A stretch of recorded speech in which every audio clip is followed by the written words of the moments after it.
A hot topic that seems to be getting a lot of attention lately, artificial sweeteners. So, what are they?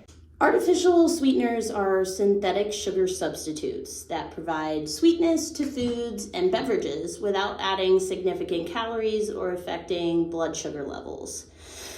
They're often used as alternatives to sugar for people looking to reduce their calorie intake or manage conditions like diabetes. Examples include things like aspartame, saccharin, and sucralose.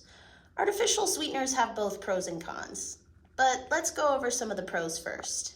They provide a low or zero calorie sweetness without adding significant calories, making them suitable for those looking to reduce calorie intake or manage their weight. Most artificial sweeteners do not significantly affect blood sugar levels, making them suitable for people with diabetes or those managing their blood sugar.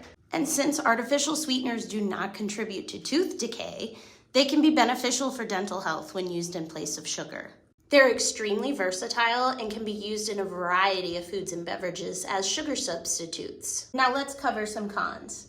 While regulatory agencies have deemed artificial sweeteners safe for consumption within recommended limits, some studies do suggest potential health risk, including metabolic effects and alterations in the gut microbiome. Artificial sweeteners may have different taste profiles compared to sugar, which some people may find less appealing. There is some research that suggests using artificial sweeteners may lead to an increased preference for sweetened foods and beverages, potentially contributing to overeating. Certain artificial sweeteners, such as sugar alcohols like sorbitol and mannitol, can cause digestive discomfort or diarrhea when consumed in large amounts.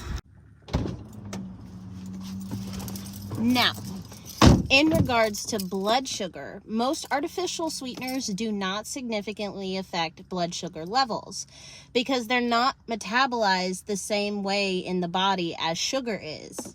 However, there may always be exceptions, and individuals should monitor their own responses to specific sweeteners, especially if they have diabetes or other metabolic conditions. Aspartame is probably the most common artificial sweetener that you may have seen on the label. So let's focus in on this one and break it down a little.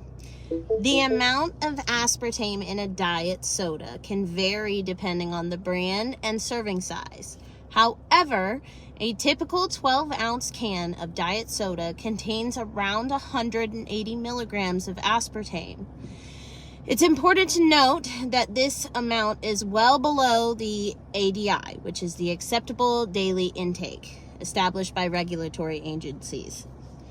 And so moderate consumption of diet soda is generally considered safe for most individuals. The ADI for aspartame is 50 milligrams per kilogram of body weight per day.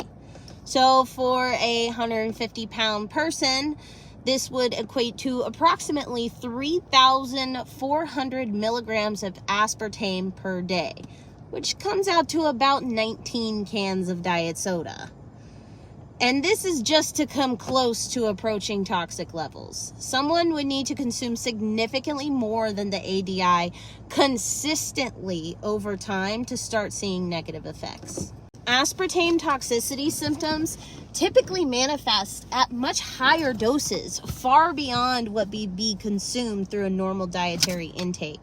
Like many other things we eat and consume, it's important to follow recommended guidelines and consume aspartame-containing products in moderation. But let's get real here for a second. We all know that water is the king for hydration and keeping your bodily functions running at its best. But dieting and lifestyle changes can be really hard. And while soda of any kind definitely isn't the best choice, choosing diet instead of a regular can make your weight loss experience a bit easier and maybe more enjoyable for some people. So if you're working on making positive changes in your lifestyle and you get sideswiped by a strong craving for soda, allow yourself to have a diet and don't beat yourself up over a 12 or 20 ounce beverage. In the end, artificial sweeteners offer a low or zero calorie alternative to sugar, making them appealing for those seeking to manage their weight or blood sugar levels. However, their safety remains a subject of ongoing research and debate. Regulatory agencies provide recommended daily intake guidelines for each sweetener, emphasizing moderation. Remember, the dose makes the poison, and adverse effects typically occur only at higher levels of consumption. As always, it's essential to consult healthcare professionals for personalized advice on incorporating artificial sweeteners into your diet safely. Keep striving for progress, and never forget the power you hold within. Stay encouraged, stay empowered, and keep shining. Cheers.